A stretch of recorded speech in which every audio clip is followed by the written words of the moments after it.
Teman-teman, terdapat khilaf atau perbedaan di antara para ulama.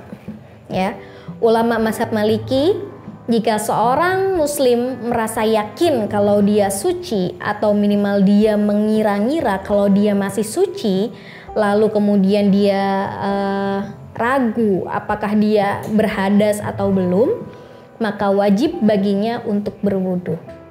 Ya, gitu. Nah, sementara menurut ulama jumhur atau mayoritas ulama, wudu itu nggak batal kalau misalkan ada keraguan. Nah, sementara nih teman-teman, ada pendapat dari mazhab Syafi'i dan Hambali yang menganggap wudu menjadi batal apabila menyentuh kemaluan baik depan ataupun belakang, baik miliknya sendiri ataupun milik orang lain termasuk anak kecil.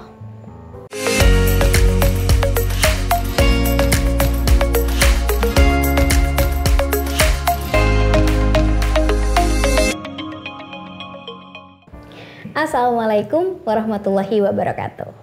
Sahabat Bincang Muslimah, kita lanjutkan kembali series hal yang dapat membatalkan wudhu. Setelah sebelumnya kita sudah ada di part 1, jangan lupa ya tonton videonya. Sini. Nah, sekarang teman-teman, yang kedua, di part 2 ini kita akan melanjutkan hal-hal yang dapat membatalkan wudhu ya. Ini adalah lanjutan dari part 1 kemarin. Nah, selanjutnya nih, kalau part 1 kemarin ada 5 begitu ya, maka yang sekarang adalah yang ke-6. Nah, hal ke-6 yang dapat membatalkan wudhu itu adalah menyentuh perempuan gitu ya, atau menyentuh laki-laki. Jadi bersentuhan antara lawan jenis itu dapat membatalkan wudhu. Terus teman-teman, yang ke-7 itu adalah ketika seseorang menyentuh kemaluan ya, baik kubul ataupun dubur gitu. Nah, menurut ulama mayoritas, menyentuh kemaluan depan ataupun belakang itu bisa membatalkan wudhu. Nah, sedangkan pandangan ulama mazhab Hanafi ya, menyentuh kemaluan itu tidak membatalkan wudhu kok ya.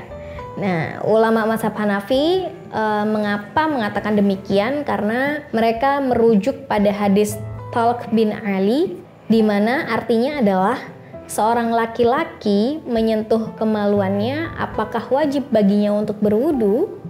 Maka Rasulullah Shallallahu Alaihi Wasallam menjawab, sesungguhnya itu adalah bagian dari tubuhmu dan daging dari tubuhmu. Hadis riwayat Abu Daud, At-Tirmizi, An-Nasai, dan juga Ibnu Majah. Sementara ulama mazhab Maliki menganggap bahwasanya hanya menyentuh kemaluan depan yang dapat membatalkan wudhu. Sementara bagian dubur adalah bagian yang terpisah dan tidak membatalkan wudhu.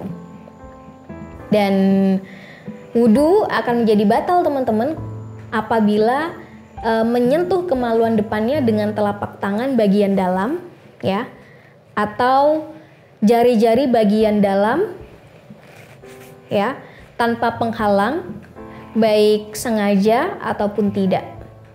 Jadi kalau di sini kira-kira gimana? Batal atau tidak? Boleh tulis jawabannya di komen ya. Sedangkan jika yang disentuh adalah kemaluan milik anak kecil, itu tidak batal ya, ada pengecualian.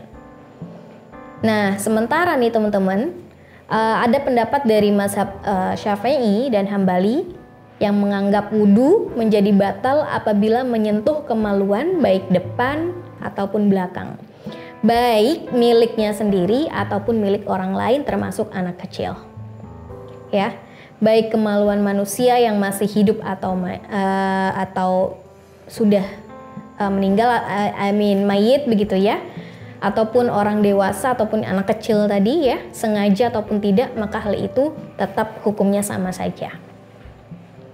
Nah, yang ke-8 teman-teman adalah tertawa terbahak-bahak ya, ngakak.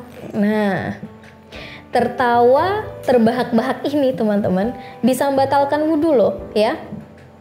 Tapi ini hanya dikeluarkan oleh mazhab Hanafi atau pendapat dari mazhab Hanafi saja. Sementara ulama mazhab lain tidak berpendapat demikian. Nah, mereka merujuk pada hadis Nabi Muhammad SAW yang mengatakan bahwa siapapun di antara kalian yang tertawa terbahak-bahak ya diperintahkan untuk mengulang sholat dan wudunya. Nah, akan tetapi teman-teman, pendapat ulama Hanafi tersebut tidak begitu unggul. Sementara yang unggul yang mana ya? Ulama mayoritas tidak menjadikan tertawa terbahak-bahak sebagai alasan batalnya wudhu. Hanya saja ya, jumhur atau ulama mayoritas ini mengatakan bahwasanya terbahak-bahak itu dapat membatalkan sholat dan wajib mengulanginya. Begitu ya. Nah, selanjutnya teman-teman, poin yang ke-9 adalah memakan daging unta, ya. Memakan daging unta dapat membatalkan wudhu loh. Tapi ini menurut ulama mazhab Hambali, ya. Kok bisa begitu, ya? Ada salah apa nih dengan unta sampai si unta membatalkan wudhu, gitu ya?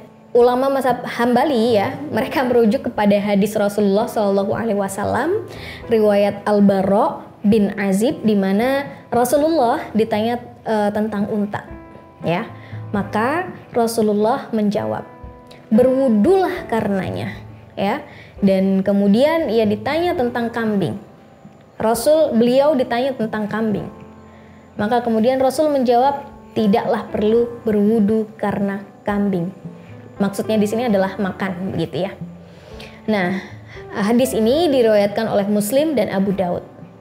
Dan teman-teman perlu tahu bahwasanya hadis ini berstatus sahih.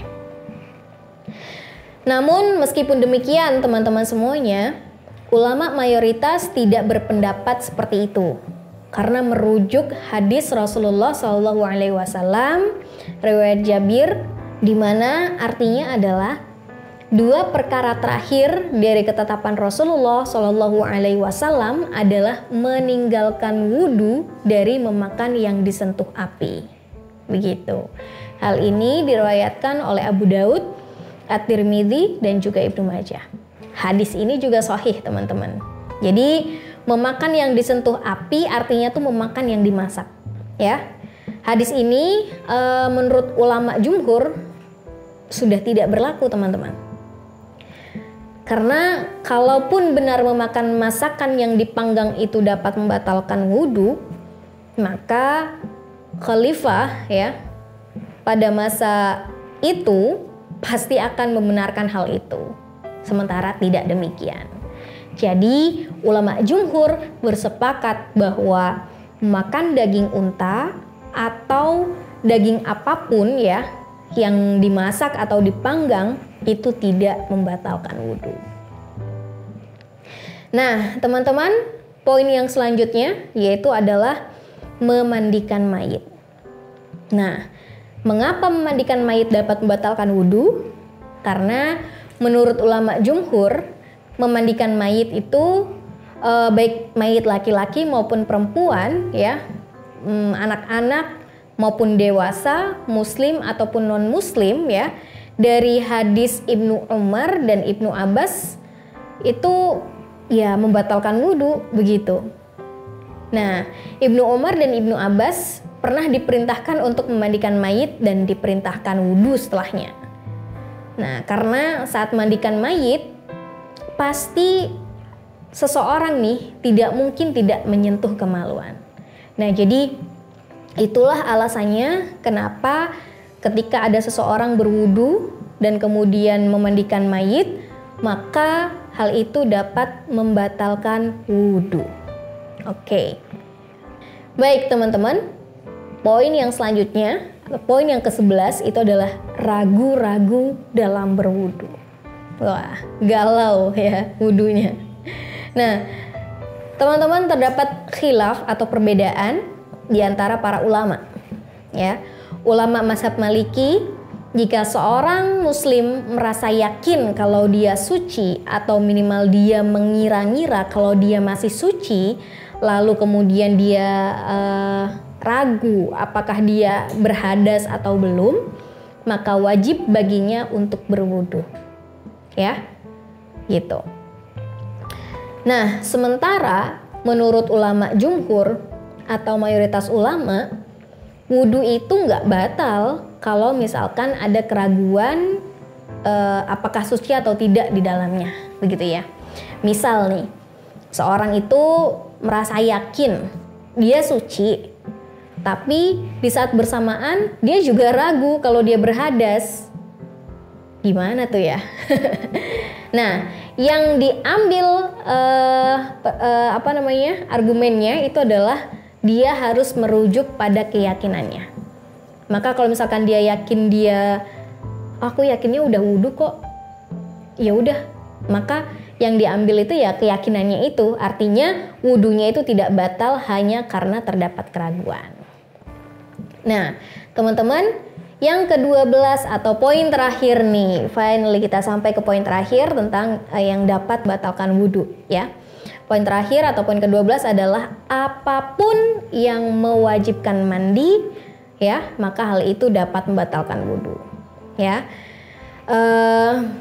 Ya, demikianlah hal-hal yang membatalkan wudu menurut perspektif ulama 4 mazhab, teman-teman. Ya, jadi kita perlu tahu, kita perlu mempelajari lagi sebab-sebab yang dapat membatalkan wudu. Karena kenapa kita harus mempelajari hal ini? Karena wudu itu adalah pintu gerbang ya, pintu gerbang kita untuk sholat atau untuk melakukan ibadah lain.